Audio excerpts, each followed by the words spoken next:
વાયનાડ ભૂસ્ખલનના 5મા દિવસે વહીવટી તંત્રે સ્વીકાર્યું કે રાહત અને બચાવ કામગીરીમાં ઝડપી પગલાં ભરવામાં નિષ્ફળ રહ્યું છે।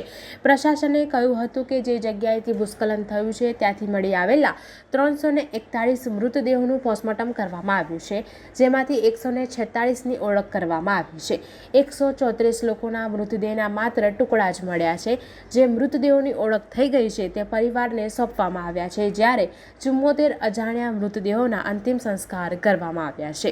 મેપડીમાં 17 રાહત શિબિર, 707 પરિવાર, 2597 લોકોને રાખવામાં આવ્યા છે। આ વિસ્તારમાં 91 કેમ્પ બનાવવામાં આવ્યા છે, જેમાં 10,000થી વધુ લોકો રહે છે।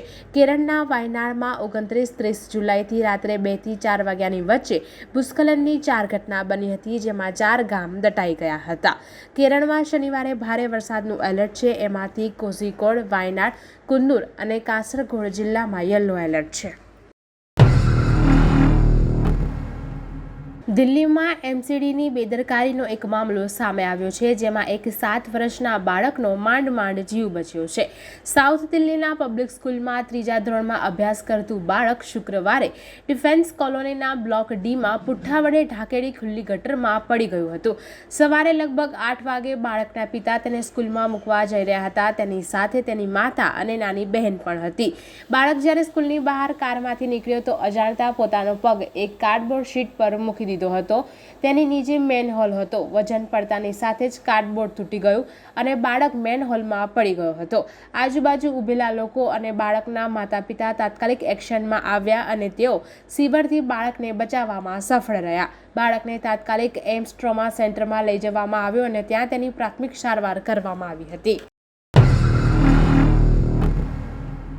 પાટણ જિલ્લામાં પ્રથમ ચાંદીપુરા વાયરસનો કેસ સરસ્વતી તાલુકાના મોટા નાયતા ગામનો સામે આવ્યો હતો, જેમાં 7 વર્ષીય બાળક સંક્રમિત થતાં તેને પ્રથમ ખાનગી દવાખાને લઈ જવામાં આવ્યો હતો। ત્યારબાદ વધુ સારવાર અર્થે પાટણની ધારપુર હોસ્પિટલમાં રિફર કરવામાં આવ્યો હતો, જ્યાં તેને વેન્ટિલેટર ઉપર રાખી તેની સારવાર હાથ ધરવામાં આવી હતી। જોકે તેની તબિયત સુધરવાની જગ્યાએ બગડી રહી હતી, ત્યારે હવે બાળકનું મોત નીપજ્યું છે।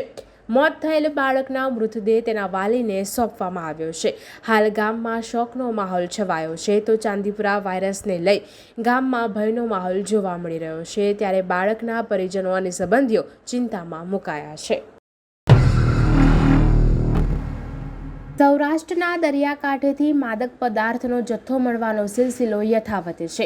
ગીર સોમનાથ જિલ્લાના સૂત્રાપાડાના ધામડેજ ગામે દરિયા કિનારે બિનવારસી હાલતમાં 9 પેકેટ પડ્યા હોવાની માહિતી મળતા એસઓજીની ટીમ ઘટના સ્થળે પહોંચી હતી।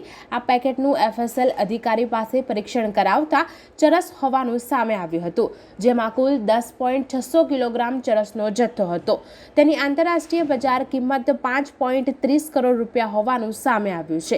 એસઓજીના સૂત્રોએ જણાવ્યું છે કે ચરસનો આ જથ્થો દરિયામાંથી તરીને કિનારે પહોંચ્યો હતો। ચરસ ઉપર અફઘાનિસ્તાનનું પેકિંગ છે। આ ચરસનો જથ્થો ખરેખર દરિયા કિનારે કઈ રીતે પહોંચ્યો તે અંગે તપાસ કરવામાં આવી રહી છે। ગીર જંગલ સાવજોનું ઘર માનવામાં આવે છે। ગીર જંગલને અડીને આવેલા ગ્રામ્ય વિસ્તારોમાં અવારનવાર વન્ય પ્રાણી સિંહ દીપડાઓ શિકારની શોધમાં આવી ચડતા હોય છે। ગીર ગઢડાના ફરેડા ગામે ધોળા દિવસે બસ સ્ટેશન નજીક એક સિંહે ગાય ઉપર હુમલો કર્યો હતો। બાદમાં સિંહ મારણની મિજબાની માણતો હતો, ત્યારે ગામ લોકો અને ત્યાંથી પસાર થતા વાહન ચાલકો તથા આજુબાજુની વાડી વિસ્તારમાં લોકો એકત્ર થઈ ગયા હતા।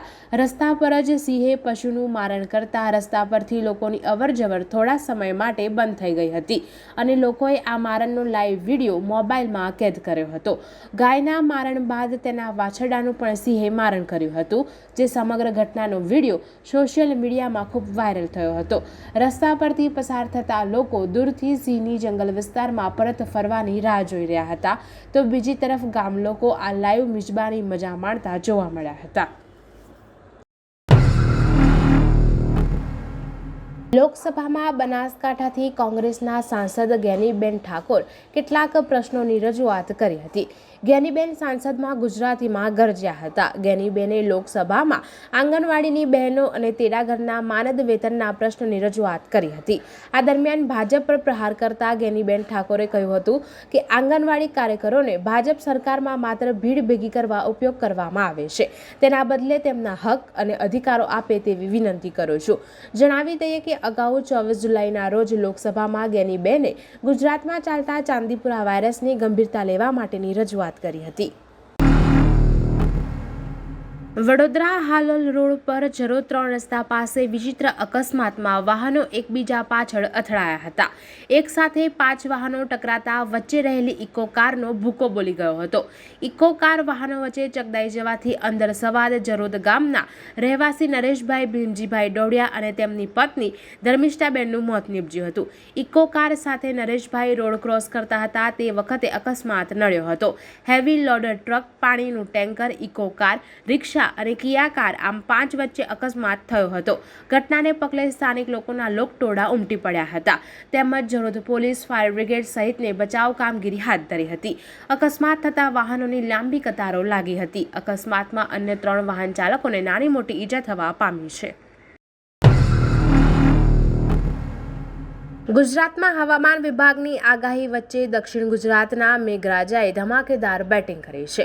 વલસાડ જિલ્લામાં ગઈકાલે મોડી રાત્રે ધોધમાર વરસાદ ખાબક્યો હતો, જેમાં વાપીમાં 7 ઇંચથી વધુ વરસાદ વરસતા ચારેય બાજુ જળબંબાકારની સ્થિતિ સર્જાઈ છે. વલસાડ જિલ્લાના મુખ્ય 45 રસ્તાઓ ઉપર વરસાદી પાણી ફરી વળતા રસ્તાઓ બંધ કરવામાં આવ્યા છે. ભારે વરસાદને કારણે નીચાણવાળા વિસ્તારોમાં પાણી ભરાયા હતા. વાપી નગરપાલિકાના રેલવે અંડરપાસમાં વરસાદી પાણી ભરાતા તેને બંધ કરવામાં આવ્યો છે. બીજી તરફ કપરાડામાં 6.3 ઇંચ, પારડામાં 4.6 ઇંચ અને ધરમપુરમાં 4 ઇંચ વરસાદ નોંધાયો છે.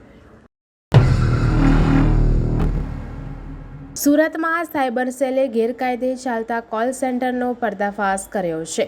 લર્ન એન્ડ અર્નના નામે કોલ સેન્ટર ચલાવી જોબ પોર્ટલ ઉપરથી નોકરી શોધી રહેલા વ્યક્તિઓના ડેટા મેળવવામાં આવતા હતા. તેઓને વર્ક ફ્રોમ હોમ દ્વારા પૈસા કમાવાની તથા ઓનલાઈન કોર્સ કરવાની લાલચથી ફસાવી તેઓની પાસેથી પૈસા પડાવવામાં આવતા હતા. એટલું જ નહીં, પૈસા પડાવવા માટે આઈપીસીની કલમો હેઠળ તેમજ અન્ય લીગલ કાર્યવાહી કરવાનો ડર પણ બતાવવામાં આવતો હતો. આ લોકો ગુજરાત કે મહારાષ્ટ્ર નહીં પરંતુ દક્ષિણ ભારતના લોકોને ટાર્ગેટ કરતા હતા. પોલીસે મહિલા સહિત 10 લોકોની ધરપકડ કરી છે, જ્યારે 3 લોકોને વોન્ટેડ જાહેર કર્યા છે. સુરતમાં વ્યાજખોરોના દૂષણ સામે સુરત પોલીસ દ્વારા અલગ અલગ પોલીસ મથક હદ વિસ્તારમાં લોક દરબારનું આયોજન કરવામાં આવે છે. સુરતના સરથાણા ખાતે યોજાયેલા લોક દરબારમાં એક દુકાન માલિક અશોકભાઈ ભાયાણી પોલીસ કમિશનર પાસે આવી અને એકાએક રડવા લાગ્યા હતા. પોલીસ કમિશનરે તેમને પૂછતા તેમણે પોતાની આપવીતી જણાવી હતી અને કહ્યું હતું કે થોડા મહિના પહેલા તેમણે પોતાની તમામ પૂંજી એકઠી કરી એક દુકાન લીધી હતી. દુકાન લીધી ત્યારે એક વ્યક્તિ વજુભાઈ ક્યાડા તેમનો દુકાન ચલાવતો હતો. જ્યારે દુકાન લીધી ત્યારે દુકાન ખાલી કરવાનો 3 મહિનાનો વાયદો આપ્યો હતો, પરંતુ 5 મહિના ઉપર થઈ ગયા છતાં ભાડુઆત દુકાન ખાલી કરતો ન હતો, જેથી દુકાન માલિક ખૂબ જ પરેશાન થઈ ગયા હતા.